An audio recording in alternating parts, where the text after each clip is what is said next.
ma vie, je me suis fait une certaine idée de la France. Le sentiment me l'inspire aussi bien que la raison. Ce qu'il y a en moi d'affectif imagine naturellement la France, telle la princesse des contes ou la Madone aux fresques des murs, comme vouée une destinée éminente et exceptionnelle. Monsieur le secrétaire perpétuel de l'Académie des sciences morales et politiques, Monsieur Bernard Stier, Monsieur l'académicien, président de la Fondation Charles de Gaulle, Monsieur Hervé Guémard, on connaît tous cette première page des mémoires de guerre que tout enfant j'ai entendu lire le 14 novembre 1970, debout. C'est la première page des mémoires de guerre du général de Gaulle. À défaut de la princesse sur les fresques des murs représentant notre pays, vous avez ici pour vous accueillir cette magnifique fresque qui rappelle au fond toute l'histoire de la Sorbonne et quelque part ce bois sacré de Puvis de Chavannes et la représentation de l'éloquence, des philosophies, de l'histoire. C'est aussi, messieurs, nos princesses et nos madones aux fresques des murs. Mesdames et messieurs les académiciens, mesdames et messieurs les inspecteurs, mesdames et messieurs les chefs d'établissement, mesdames et messieurs les professeurs, chers élèves, mesdames et messieurs, je vais être très bref parce que c'est simplement pour vous accueillir, vous remercier. Le thème que vous avez choisi cette année est un thème perpétuel. A-t-on besoin d'hommes providentiels? Je pense que c'est au neutre que le terme d'homme est employé, évidemment. D'une part, ne serait-ce que dans l'histoire de notre pays, nous avons eu tant de femmes providentielles. On songe à Jeanne d'Arc, Anne d'Autriche, qui fut un véritable roi de France en son temps. Et c'est une question qui touche profondément, au fond, le devenir de nos sociétés. Par vous, ici présents, vous avez d'ailleurs des origines extrêmement différentes par vos racines, de vos parents, de vos grands-parents, de vos arrière-grands-parents. Et vous voyez aussi cela avec un regard encore plus fort que bien d'autres. Monsieur Guémard, vous avez été ministre, secrétaire d'État à 4 reprises, député pendant 24 ans, donc les affaires publiques, vous les connaissez parfaitement bien. Vous connaissez remarquablement toute l'œuvre du général de Gaulle et son action importante. Les différentes conférences qui seront tenues ici dans cet amphithéâtre vont s'arrêter à un certain nombre de personnages divers et variés. Je vois qu'il y a parmi tout cela Jeanne d'Arc, Napoléon, créateur des recteurs, et puis quantité d'autres. Et ce qui est, me semble-t-il, important, puisqu'on parle de Clémenceau en 1917 et de Charles de Gaulle, c'est que au moins ces deux hommes, et quantité d'autres, ont cultivé la vertu d'espérance. C'est-à-dire au moment où plus personne ne croit à plus rien, où le désastre est vraiment là, présent, où les ténèbres s'étendent, il y a toujours des hommes et des femmes pour dire qu'il y a une étoile et que cette étoile va pouvoir guider le pays vers d'autres voies. Je vous souhaite donc un très bon accueil dans cette très grande maison face à nos grands ancêtres qui sont ici, à vous les élèves, vous dire, et je laisserai à nos académiciens ici présents le soin de vous présenter ce qu'est l'Institut de France. Vous avez une grande chance, je me permets de le souligner, une grande chance en tant que Parisien et Francilien d'être dans ce lieu merveilleux qu'est la Sorbonne et de pouvoir contempler ce qu'est toute la richesse de la capitale de notre pays. Sachez en profiter et sachez éveiller votre esprit, soyez curieux, posez des questions et cultivez vous-même pour votre génération, pour notre pays, pour l'Europe et même au-delà pour le monde, cette flamme de l'espérance qui fait que l'humanité gagne toujours face à tous les défis qui se présentent devant elle. Très bonne séance à vous. Merci.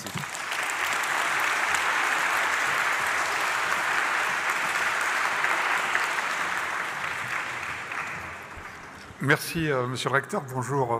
Bonjour à tous. Quelques mots également très brefs, parce que nous sommes tous impatients d'écouter Hervé Guémard qui va ouvrir ce cycle de conférences.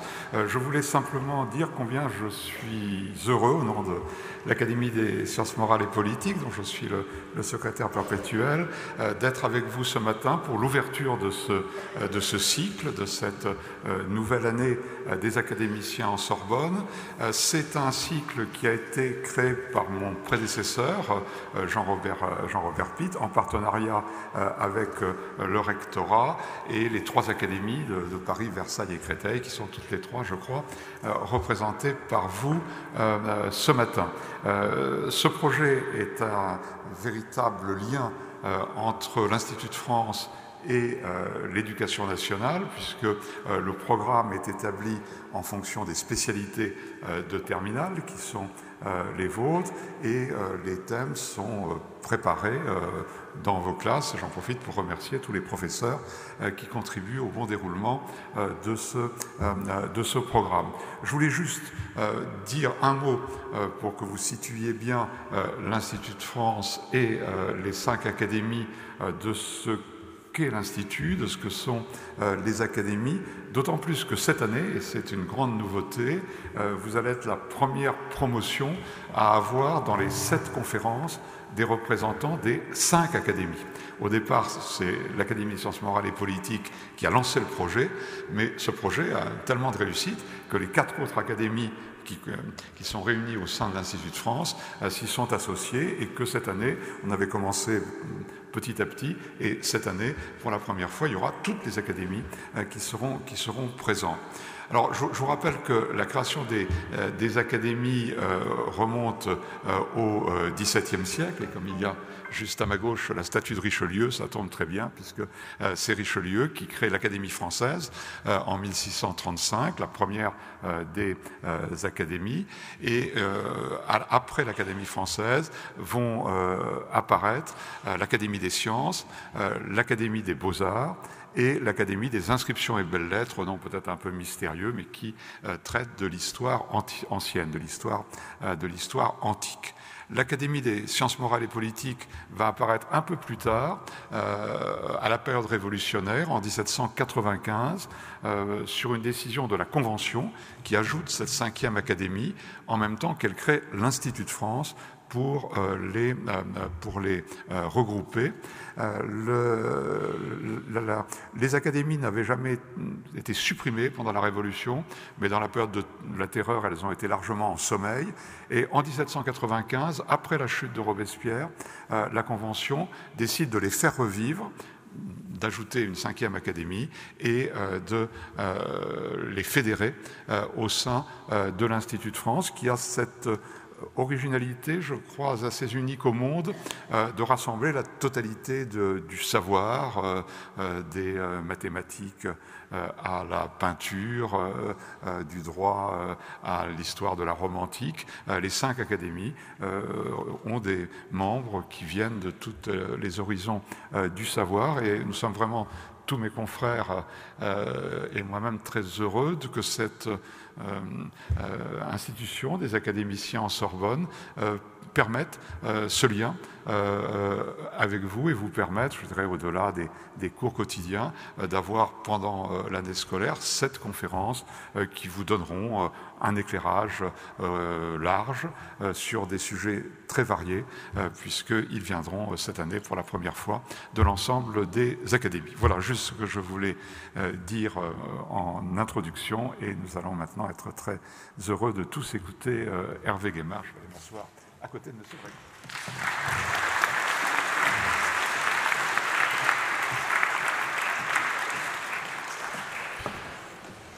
Monsieur le recteur, monsieur le secrétaire perpétuel, merci pour vos propos d'ouverture, et merci, monsieur le recteur, de nous accueillir dans ce grand amphithéâtre de la Sorbonne qui fait partie de l'identité de la France républicaine, mais pas seulement d'ailleurs, puisque Richelieu était à notre gauche. Et puis merci à vous toutes et à vous tous d'être ici aujourd'hui avec vos enseignantes et enseignants pour réfléchir ensemble sur cette question à laquelle je ne sais pas si je répondrai. A-t-on besoin d'hommes providentiels? Mais je vous proposerai plutôt une promenade autour de ce thème pour que chacune et chacun vous formiez votre jugement. Alors, au cours de cet exposé, je vais vous présenter 2 extraits audiovisuels Alors vous êtes d'une génération qui ne connaît que la couleur, que les images en couleur. Vous êtes d'une génération qui est marquée par une certaine façon de s'exprimer. Les images que vous allez voir, le son que vous allez entendre, ne correspondent plus à notre époque. D'abord parce que c'est en noir et blanc, et pourtant ces hommes vivaient déjà en couleur, mais à l'époque il n'y avait pas d'image couleur, donc il ne faut pas se laisser impressionner par le noir et blanc.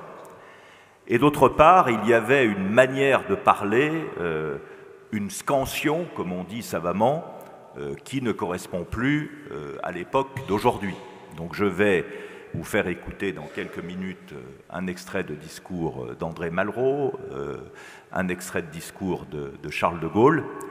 Ne vous laissez pas détourner ou impressionner par une éloquence qui peut paraître plus d'actualité. Je vous invite à vous concentrer sur les propos. Voilà la précaution d'usage que je voulais faire au début de cette séance.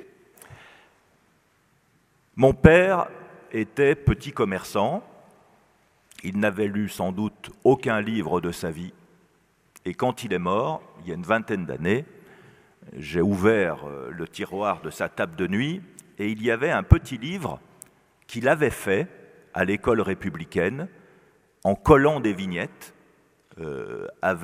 dans un cahier d'écolier, donc il y avait des vignettes collées, avec un commentaire à côté, et ce cahier s'appelait « Nos héros de France ».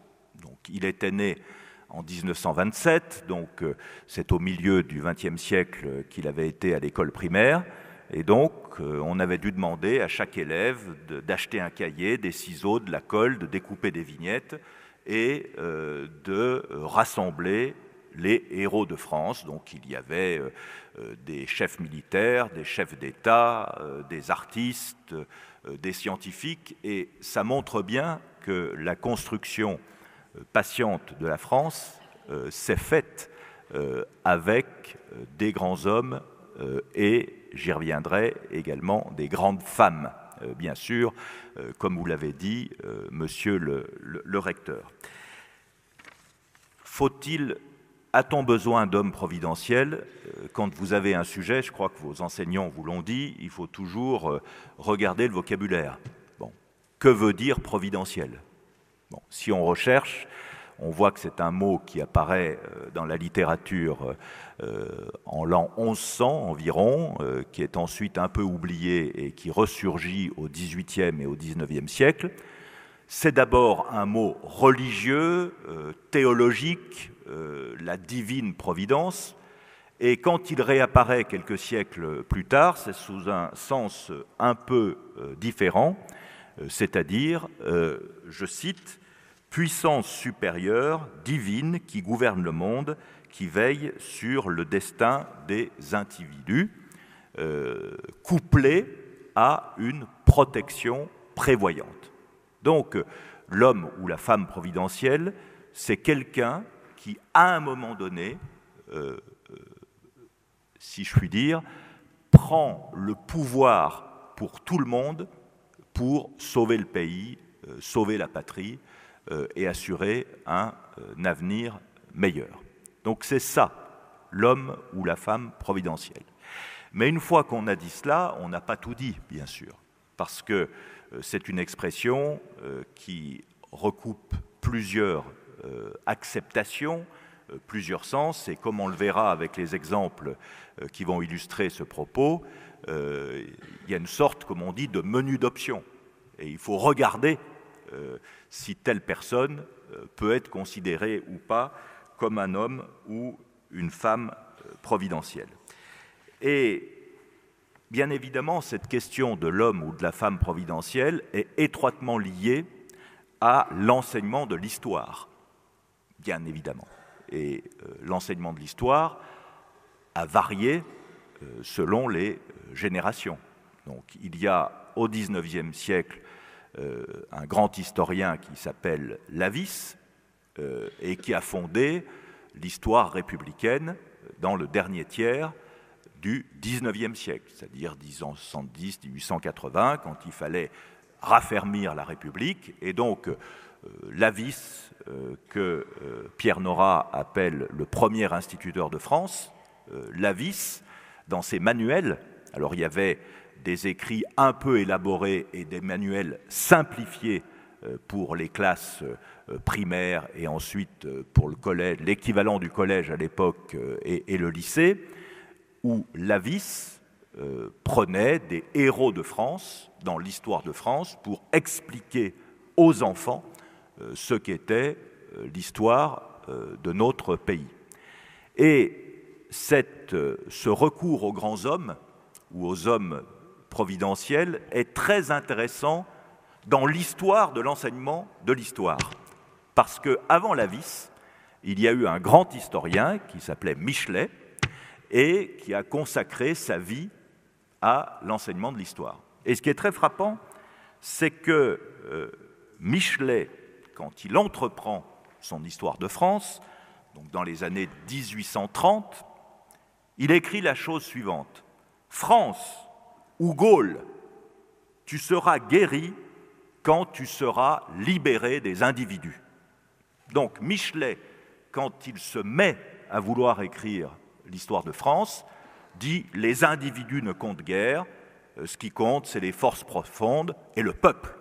Il a d'ailleurs écrit un petit livre, un texte qui s'appelle « Le peuple », où pour lui, c'est le peuple qui fait l'histoire, et ce ne sont pas les grands hommes ou les hommes providentiels. Donc Michelet écrit ça en 1831.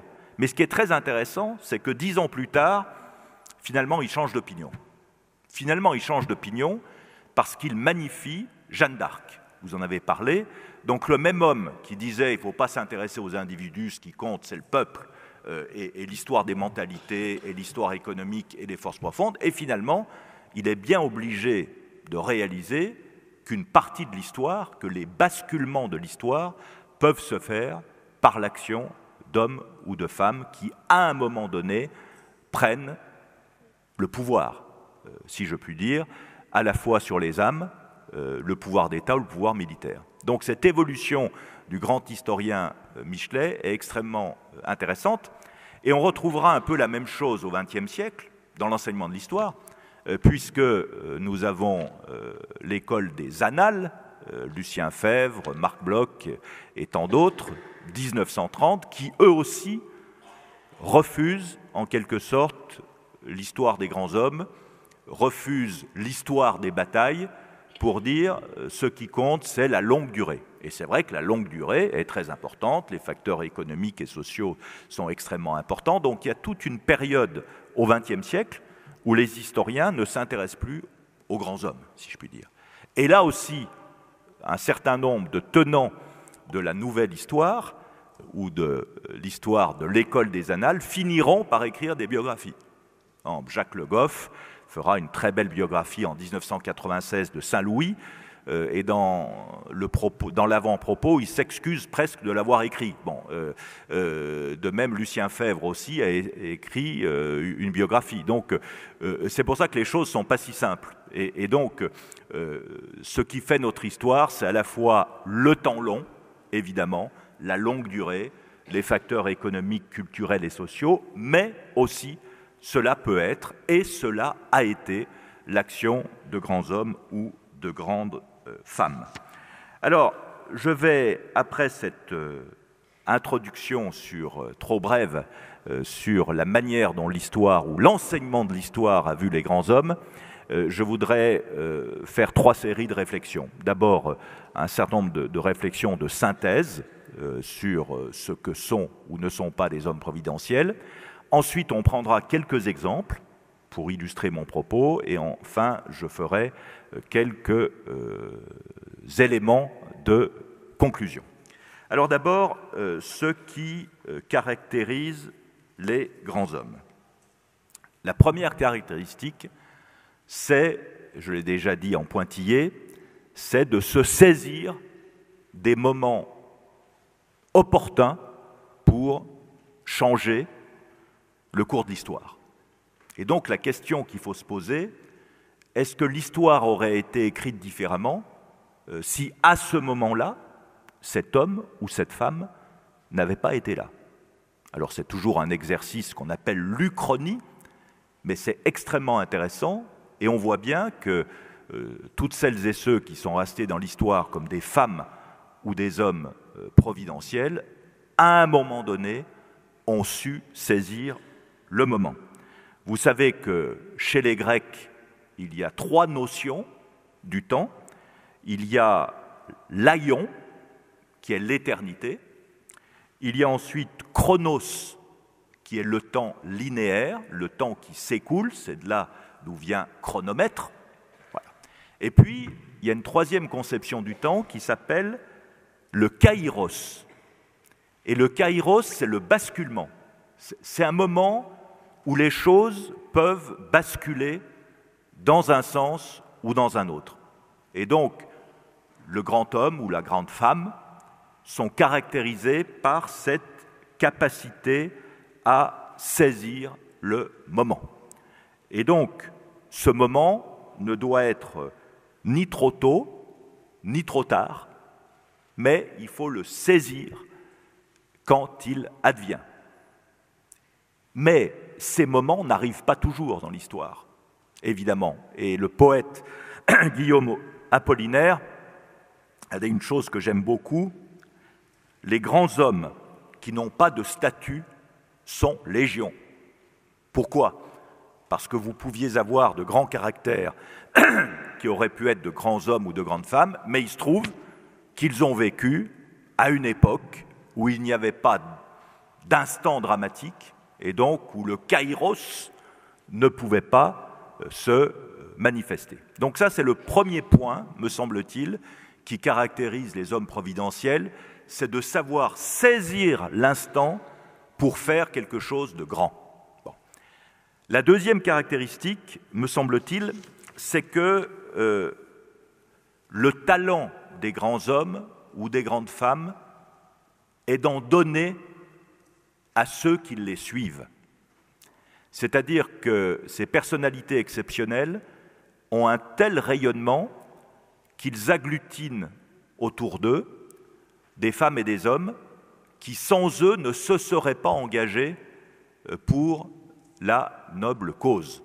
Et donc, un grand homme ou un homme providentiel, s'il est tout seul au début, et parfois très seul, on le verra, au fur et à mesure, il ne peut rien faire sans être aidé par des femmes et des hommes qui adhèrent à son projet et à son propos.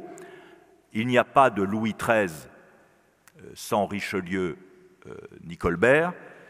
Il n'y a pas de Napoléon sans les juristes, comme Portalis et Cambacérès, et sans les militaires, comme les maréchaux d'Empire. Il n'y a pas de Gaulle sans Catroux, Éboué, Leclerc ou Jean Monnet.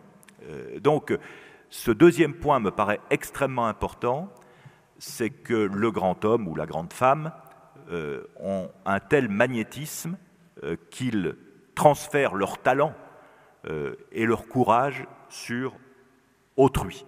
Et c'est ce que le général de Gaulle dit dans un de ses livres, le chef doit être aimé sans séduire. C'est-à-dire qu'il ne cherche pas à séduire, il est comme il est, et compte tenu de son rayonnement, les gens, de plus en plus, sont derrière lui. Et enfin, la troisième caractéristique, c'est qu'ils bâtissent une œuvre durable. J'ai dit tout à l'heure, c'est mon premier point, qu'ils savaient saisir l'instant, le kairos, mais ce qui est très intéressant, c'est que cet instant, ils le transforment durablement. Je prends deux exemples, et j'y reviendrai, Napoléon et De Gaulle. Napoléon remporte des victoires militaires, bien sûr, d'abord en Italie, puis ensuite sur les champs de bataille de l'Europe quand il sera empereur, mais il nous laisse une œuvre civile durable. La création des recteurs, monsieur le recteur, le code civil, la création des préfets. Donc la France de 2024 vit encore sous des décisions prises sous le consulat, par celui qui était à l'époque Bonaparte. De même, De Gaulle n'a pas été seulement l'appel du 18 juin et la Deuxième Guerre mondiale, il a laissé la Constitution de 1958, qui est désormais la Constitution qui a dépassé en longévité la Constitution de la Troisième République. Et il n'y a pas que la Constitution, il y a la dissuasion et l'arme nucléaire, il y a le réarmement industriel et de la recherche scientifique et technique, etc. etc. Donc ça, c'est la troisième caractéristique de l'homme providentiel, c'est qu'il laisse derrière lui une œuvre durable. Alors, à ce point de mon propos, et avant de l'illustrer par quelques exemples, je voudrais me poser la question de savoir si la figure de l'homme providentiel est une figure seulement française, ou si c'est une figure, on le verra, qui existe dans d'autres pays. Et je vais, pour réfléchir 2 minutes à cette question, vous montrer la citation d'un jeune ministre qui sera élu 2 ans plus tard président de la République. Emmanuel Macron. Le 8 juillet 2015, il dit « La démocratie comporte toujours une forme d'incomplétude car elle ne se suffit pas à elle-même. Dans la politique française, cet absent est la figure du roi, dont je pense fondamentalement que le peuple français n'a pas voulu la mort. » C'est une citation qui est extrêmement intéressante. Décollons-la de l'actualité et de la figure de l'actuel président de la République, mais ce qu'elle recèle est extrêmement important parce que quand on lit les historiens, celles et ceux qui ont réfléchi à cette figure de l'homme providentiel, c'est une réflexion qui vient souvent. Et notamment quand on compare l'histoire britannique et l'histoire française. Bon. L'histoire britannique, c'est un long continuum, même si la Grande-Bretagne a subi des crises terribles dans son histoire, même si les Anglais ont aussi coupé la tête de leur roi un siècle avant les Français, il n'empêche qu'il y a une continuité dans l'histoire britannique avec une monarchie qui en est l'incarnation. Bon. Et un peuplement de la Grande-Bretagne beaucoup plus homogène que ne l'est celui de la France. Si on prend l'histoire de France, c'est très différent. Comme le disait un ancien ministre gaulliste qui s'appelait Alexandre Sanguinetti, qui est bien oublié aujourd'hui, il disait « La France est une Europe qui a réussi ». Parce qu'il n'était pas écrit de toute éternité que Catalans, Basques, Bretons, habitants des Flandres, Savoyards comme je le suis, Provençaux, vivent un jour, Alsaciens et Lorrains, vivent un jour dans le même pays. Et c'est ça le miracle français. Et ce miracle a été fait par la monarchie, qui a agglutiné au fil des années tous ces territoires disparates, unifié le pays par le droit et par la langue française. Donc il y a toujours eu en France des sentiments de dispersion, ce que le général de Gaulle appelle la vieille propension gauloise aux divisions et aux querelles. Et donc la monarchie a été en quelque sorte ce sceptre unificateur.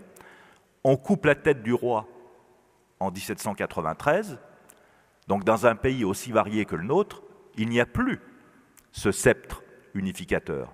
Et ce n'est pas la déesse raison des révolutionnaires qui pourra le remplacer. Et donc, ce qui est très intéressant, c'est que cette figure de l'homme providentiel, en réalité, est concomitante à la sortie de la Révolution. Et ce qui est très intéressant, c'est que celui qui réalise cette synthèse, c'est Bonaparte, qui deviendra Napoléon, qui est à la fois le sauveur des principes révolutionnaires, mais aussi le constructeur d'un ordre nouveau. Donc, je laisse cette citation comme un élément de réflexion. Je ne dis pas qu'Emmanuel Macron a raison en disant ça, mais je dis que cette question mérite d'être posée. Et peut-être, en France, depuis 1793, sommes-nous en mal périodiquement d'hommes providentiels, tout simplement parce que nous n'avons pas la même référence éternelle qui équivaut à ce que représente la monarchie anglaise. Et posant cette question, je ne veux pas personnaliser les choses, je vous dis tout de suite que je suis républicain et pas monarchiste. Mais cette question se pose. Alors j'en viens, après cette transition, à une petite balade avec les femmes et les hommes providentiels. Alors ce qui est intéressant, c'est que le premier homme providentiel en France, c'est une femme qui s'appelle Jeanne d'Arc, dont vous voyez la statue place des Pyramides. Jeanne d'Arc, en 2 mots, intervient pendant la guerre de 100 ans, donc c'est une guerre qui se déroule au XIVe siècle, où la France est en péril, parce que sur l'actuel territoire français que l'on connaît actuellement, il y a une partie qui est gouvernée par le roi de France, une partie par le duc de Bourgogne, une partie par le duc de Bretagne et une grande partie par les Britanniques, puisqu'ils sont en Aquitaine, autour de Bordeaux depuis longtemps, et ils sont en Normandie.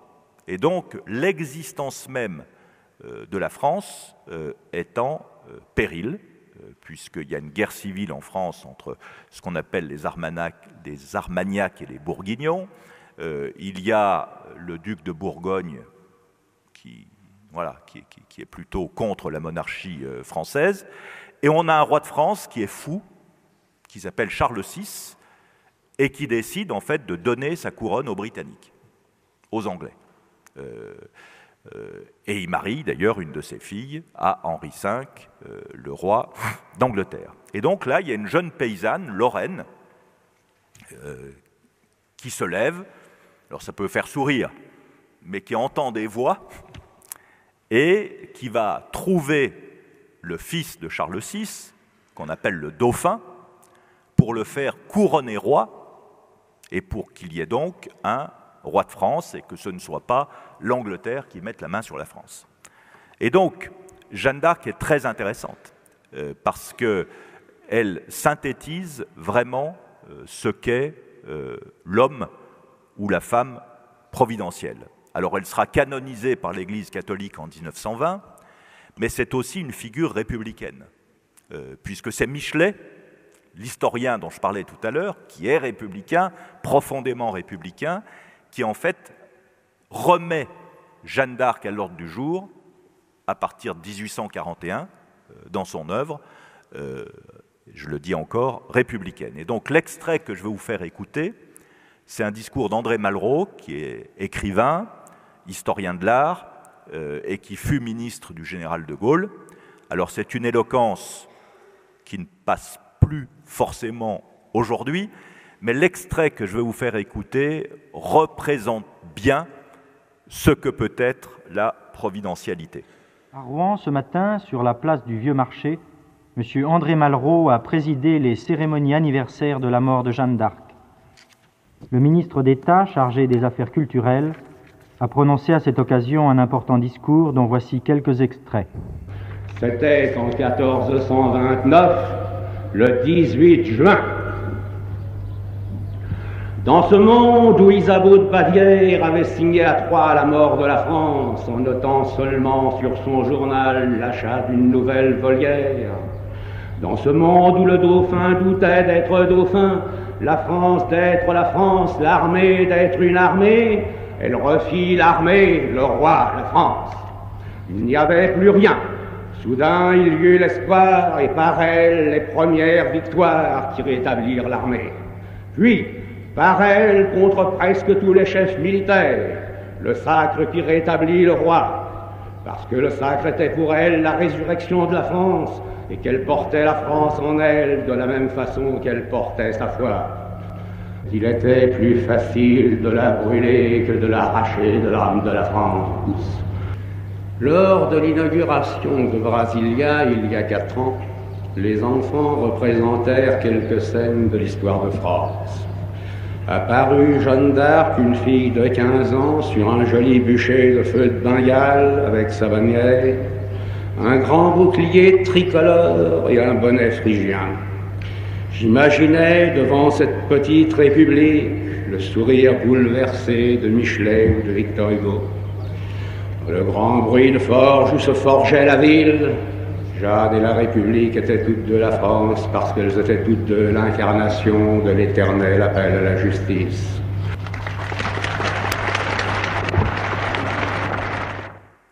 Voilà.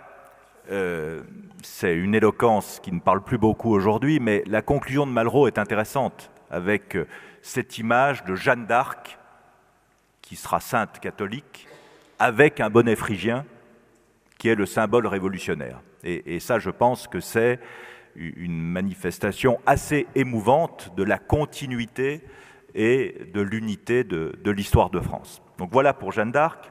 Ensuite, on va passer à Bonaparte et Napoléon. Et j'ai mis 2 citations. Une de Stendhal, dans la Chartreuse de Parme.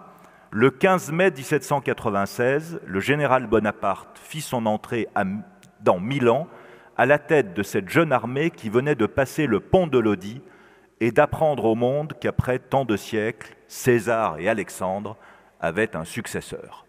Voilà, donc ça c'est dans la littérature, c'est Stendhal qui lui-même a été dans les armées de Napoléon quand il était jeune. Et puis l'autre c'est Hegel, donc un philosophe allemand qui contribuera d'ailleurs au début du XIXe siècle à la théorie du grand homme et qui dit la chose suivante, c'est à Iéna, en 1806, victoire de Napoléon sur la Prusse, j'ai vu l'empereur, cette âme du monde, sortir de la ville pour aller en reconnaissance.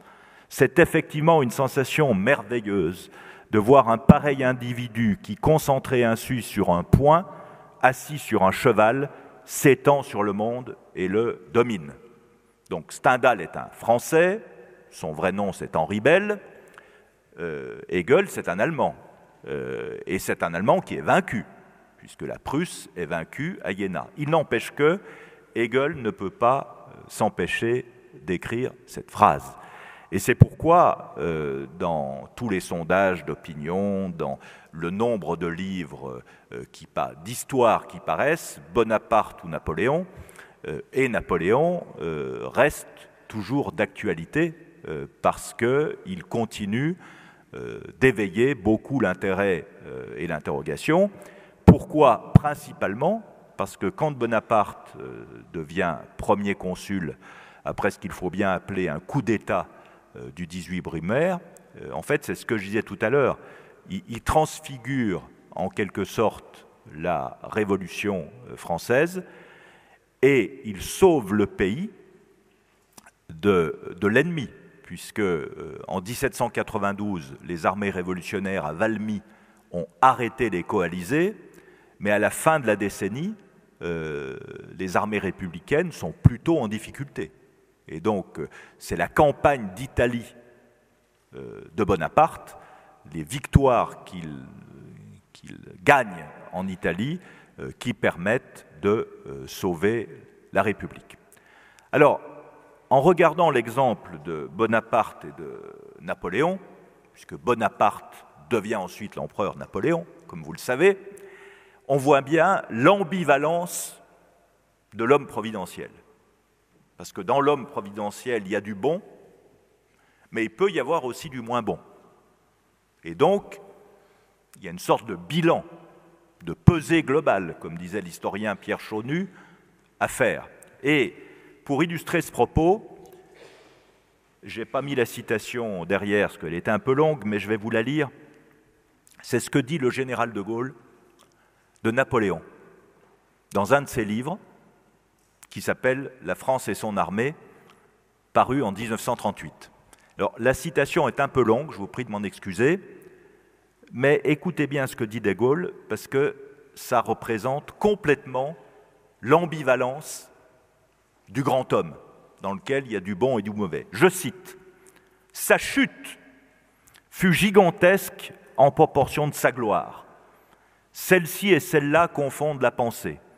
En présence d'une aussi prodigieuse carrière, le jugement demeure partagé entre le blâme et l'admiration. Napoléon a laissé la France écrasée, envahie, vidée de son sang et de son courage, plus petite qu'il ne l'avait prise, condamnée à de mauvaises frontières, dont le vice n'est point redressé, exposée à la méfiance de l'Europe, dont après plus d'un siècle elle porte encore le poids. Mais faut-il compter pour rien l'incroyable prestige dont il entoura nos armes, la conscience donnée une fois pour toutes à la nation de ses incroyables aptitudes guerrières, le renom de puissance qu'en recueillit la patrie et dont l'écho se répercute encore. Nul n'a plus profondément agité les passions humaines, provoqué des haines plus ardentes, soulevé les plus furieuses malédictions. Quel nom, cependant, traîne après lui plus de dévouement et d'enthousiasme, au point qu'on ne le prononce pas sans remuer dans les âmes comme une sourde ardeur. Napoléon a épuisé la bonne volonté des Français, fait abus de leur sacrifice, couvert l'Europe de tombes, de cendres, de larmes. Pourtant, ceux-là même qu'il fit tant souffrir, les soldats, lui furent les plus fidèles. Et de nos jours encore, malgré le temps écoulé, les sentiments différents, les deuils nouveaux, des foules venues de tous les coins du monde rendent hommage à son souvenir et s'abandonnent près de son tombeau au frisson de la grandeur. Voilà, c'était un peu long, mais tout est dit dans ce balancement entre le grand homme, colonne plus, et le grand homme, colonne moins. Voilà. Donc ça, c'est Bonaparte et Napoléon. Ensuite, j'en viens à Clémenceau. Donc j'ai mis des citations que je ne vais pas vous lire, mais que vous pouvez lire, qui sont extraites d'un discours que le général de Gaulle a prononcé le 14 mai 1946 sur la tombe de Clémenceau à Mouilleron à Paray, en Vendée.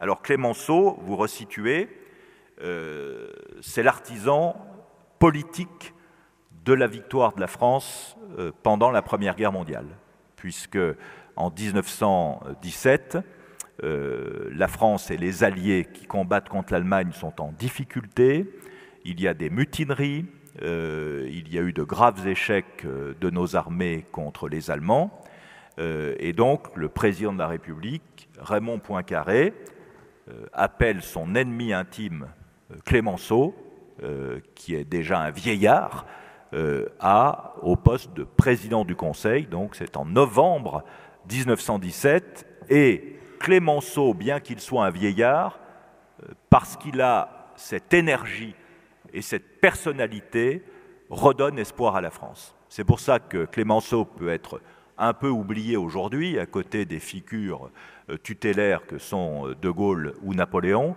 mais il a joué au XXe siècle dans l'histoire de France un rôle absolument majeur, parce qu'on peut dire que s'il n'avait pas été là à ce moment-là, il n'est pas sûr que la France ait été victorieuse en 1918.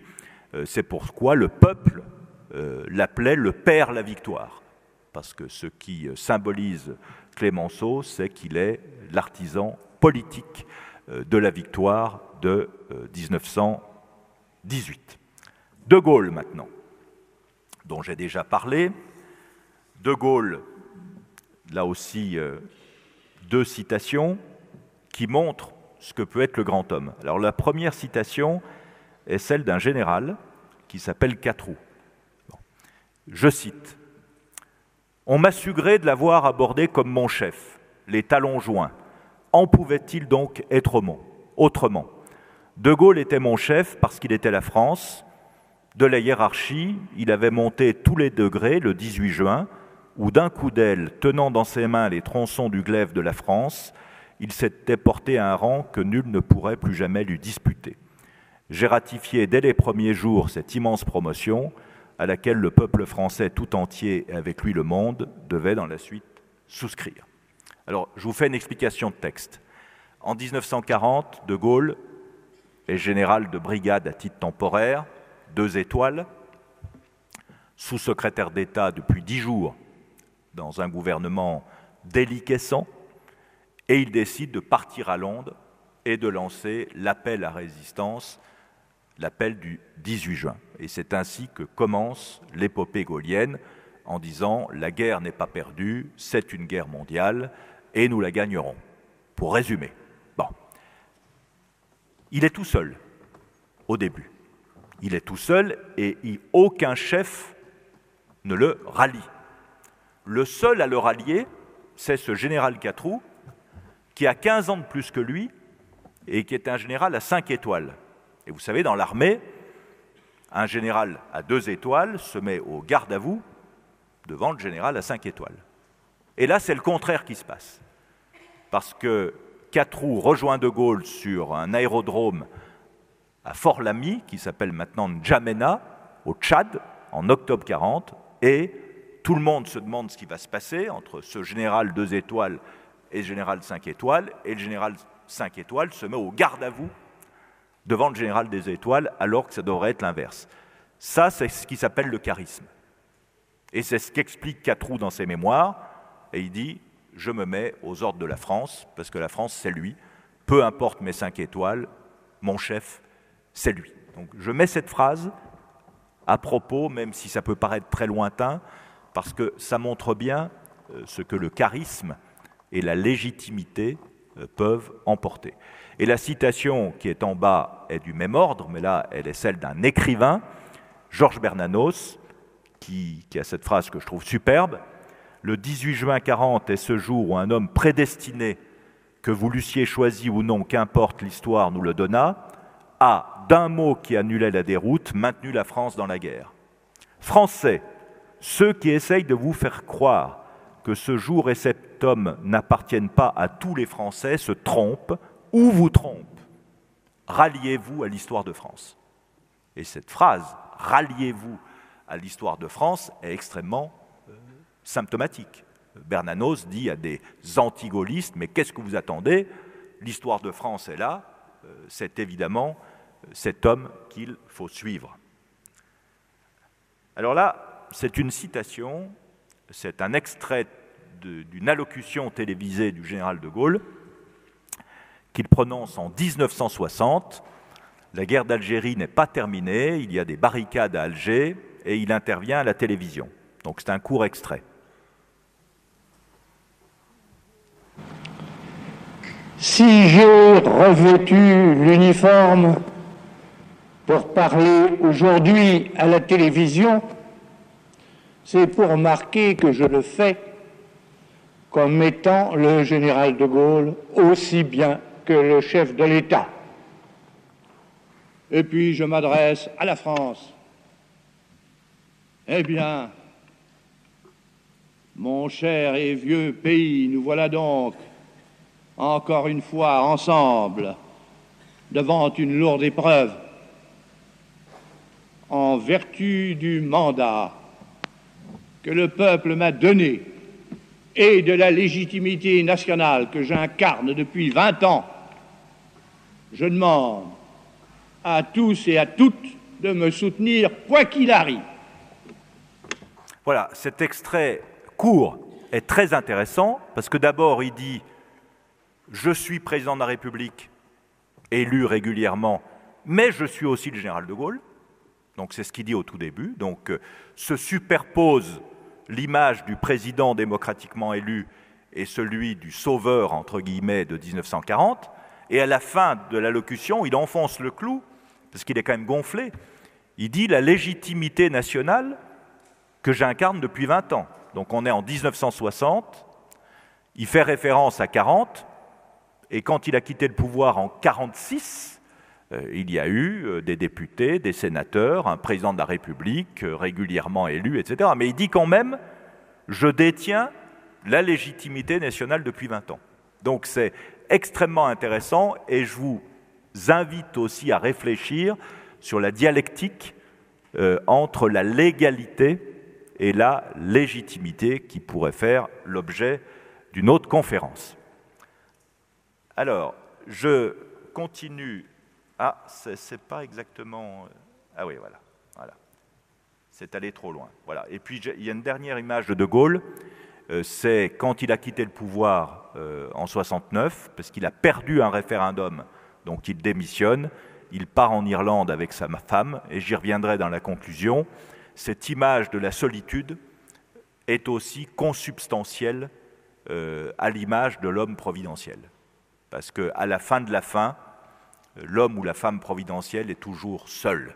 Jeanne d'Arc a été brûlée au bûcher, Napoléon a perdu à Waterloo, a été exilé à Sainte-Hélène, De Gaulle perd son référendum, quitte le pouvoir et juste avant de mourir fait un dernier voyage en Irlande sur une lande désolée. Donc cette image est très importante dans l'imaginaire de l'homme providentiel. C'est pour ça que je l'ai mise. Ensuite, Churchill, Premier ministre anglais, à partir du 10 mai 40, sauve non seulement l'Angleterre et le monde libre, parce qu'il décide de résister à Hitler, alors qu'une grande partie de la classe politique britannique est pour un accommodement avec Hitler, et de signer une paix avec Hitler en disant, après tout, que les Allemands gardent la France qu'ils ont envahie, et nous, on reste sur notre île, et on fait une paix avec Hitler. Et Churchill, il est seul de son avis, ou presque à l'époque, et c'est lui qui renverse le cours de l'histoire. Donc on peut dire, toutes et tous, qu'on doit beaucoup à Churchill pour la liberté. Alors c'est vrai qu'il n'a pas laissé une œuvre constitutionnelle.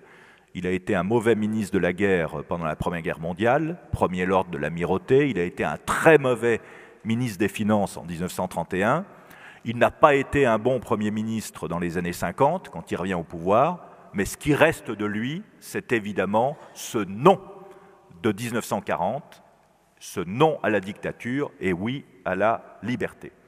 J'ai mis aussi un Allemand, Konrad Adenauer, qui est moins connu, mais qui est un grand bonhomme, parce que quand l'Allemagne est sortie essorée, évidemment, de la Deuxième Guerre mondiale, non seulement économiquement, non seulement militairement, mais moralement, avec cette défaite morale que fut le nazisme, Konrad Adenauer, qui en 1949 a plus de 80 ans, c'est lui qui fait l'unité allemande et qui permet à l'Allemagne d'après-guerre de se reconstruire.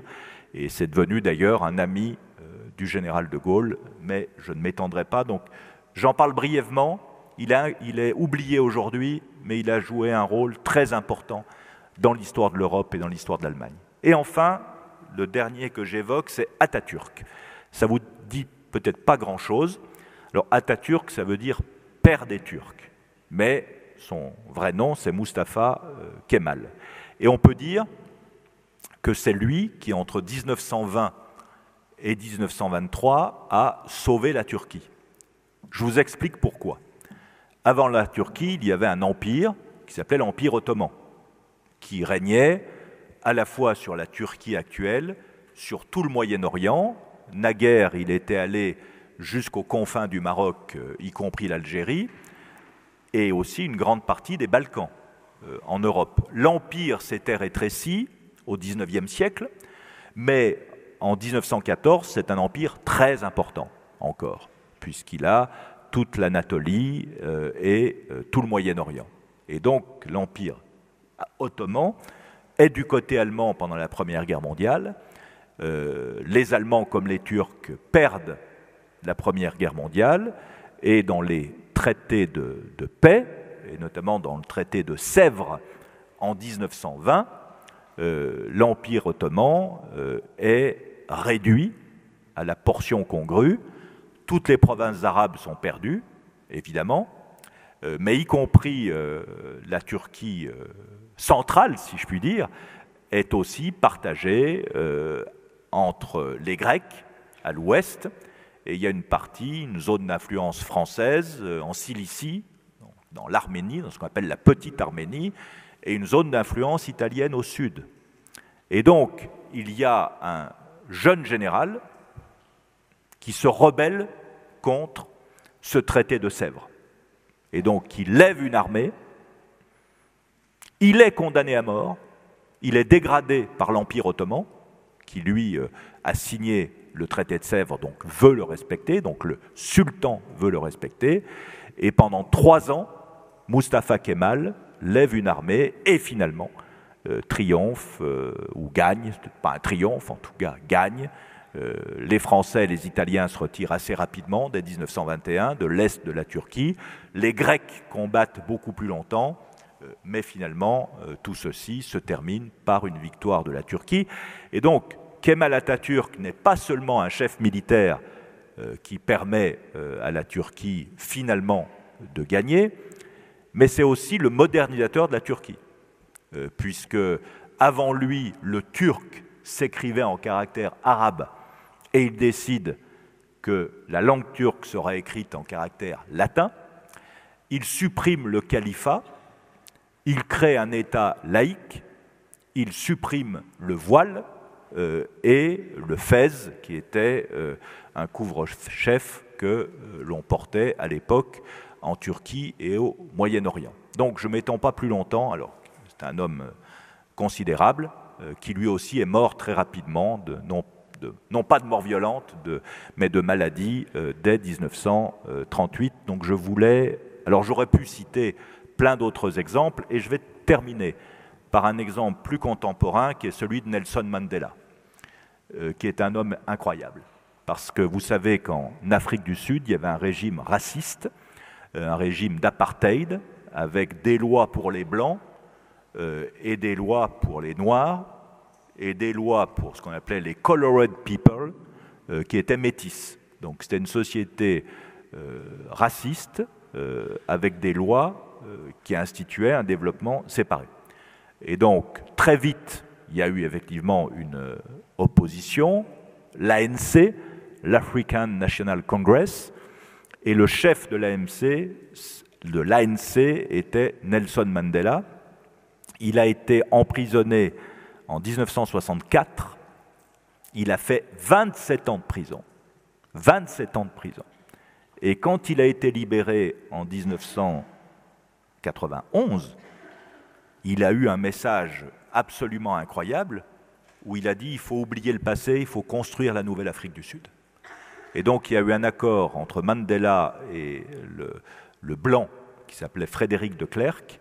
Il y a eu une commission vérité et réconciliation où toute l'histoire compliquée, sanglante de l'Afrique du Sud a été évoquée. Et donc on doit énormément à Nelson Mandela qu'il n'y ait pas eu une guerre civile en 1991. Et c'est pour ça que je le mets à la fin de mes exemples, parce que c'est un homme prix Nobel de la paix, bien sûr, qu'il partage avec Frédéric de Klerk, qui mérite toute notre admiration, et lui est aussi vraiment un homme providentiel. Alors j'ai déjà été trop long, je vais conclure brièvement en faisant 3 remarques complémentaires. Tous ces hommes et toutes ces femmes ont pris des risques, des risques moraux par le courage intellectuel et politique, et des risques physiques. De Gaulle, en 1940, il est condamné à mort, dégradé et déchu de la nationalité française par le gouvernement de Vichy. Tous ses biens sont saisis. Sa famille, qui est restée en France, est en péril.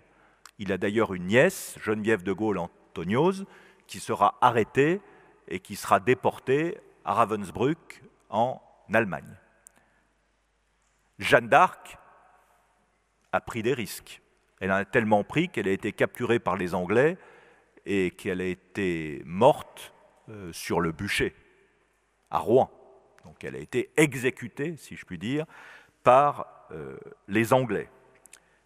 Bonaparte a pris des risques, parce que quand le 18 Brumaire il fait son coup d'État, c'est pas gagné. Et d'ailleurs, ça a failli mal tourner. Et là aussi, l'histoire a failli bégayer, et finalement, il a pu créer le consulat.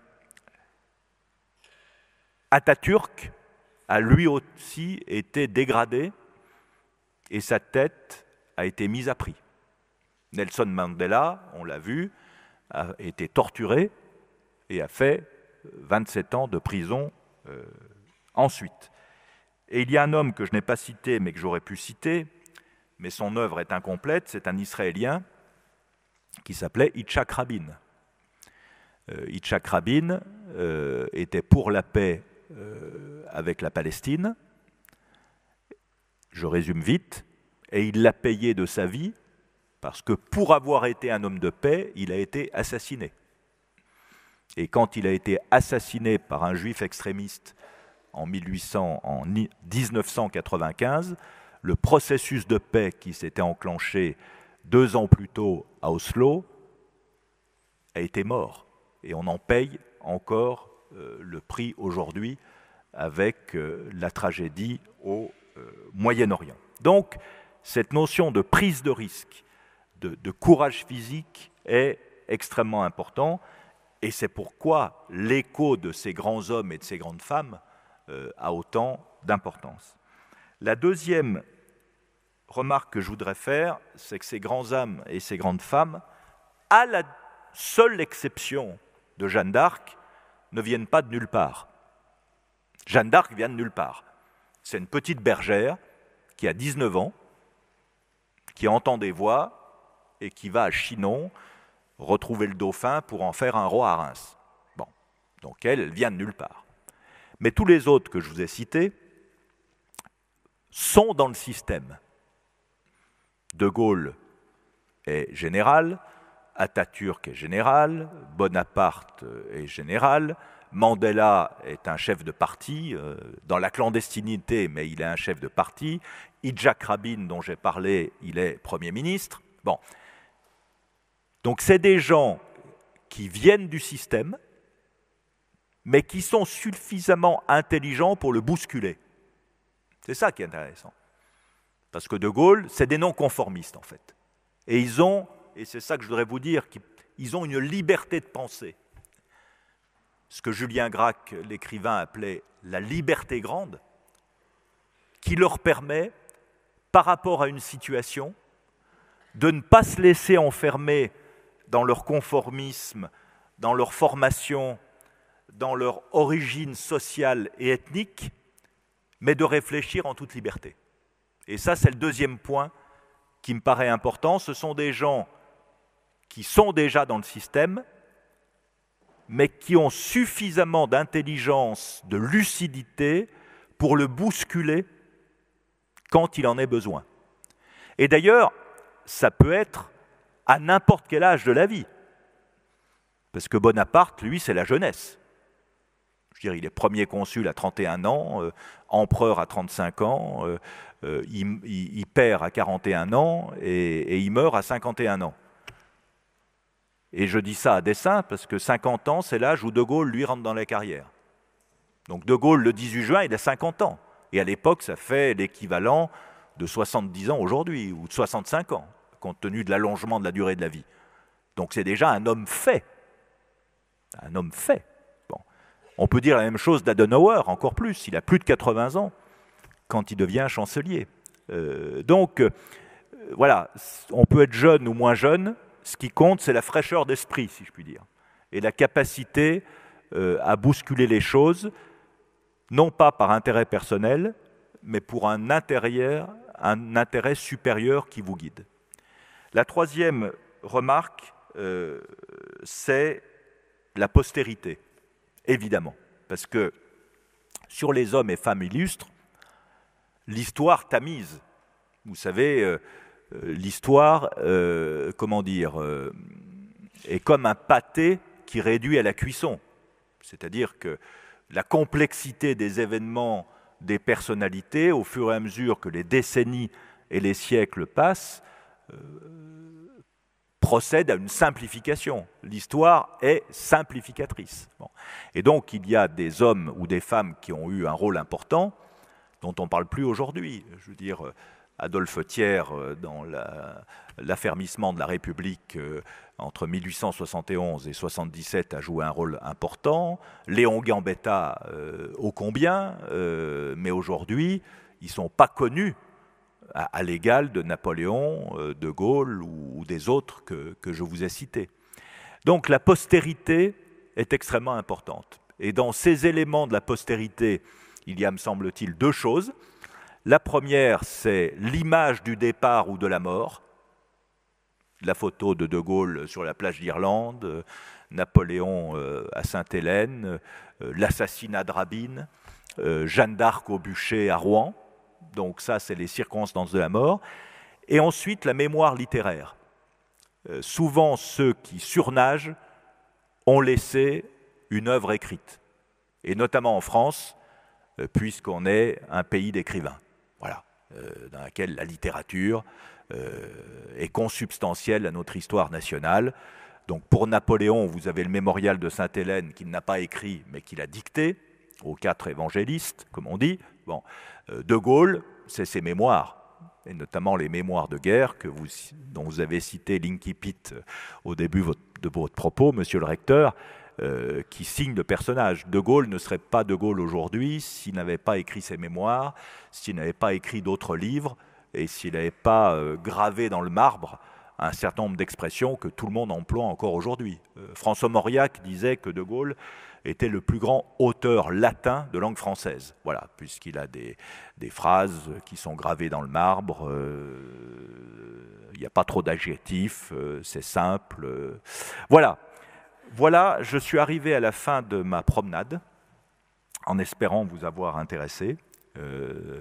Alors, faut-il des grands hommes? C'est la question, moi je ne sais pas répondre à cette question. Bien sûr, on peut constater dans l'histoire de France et dans l'histoire du monde qu'il y a eu de grands hommes et de grandes femmes, et que sans eux ni sans elles, le pays ou le monde serait différent. Voilà. Donc, je pense qu'il faut être, reconnaissant et admiratif devant les grands hommes et les grandes femmes qui nous permettent d'être ce que nous sommes aujourd'hui. Je vous remercie.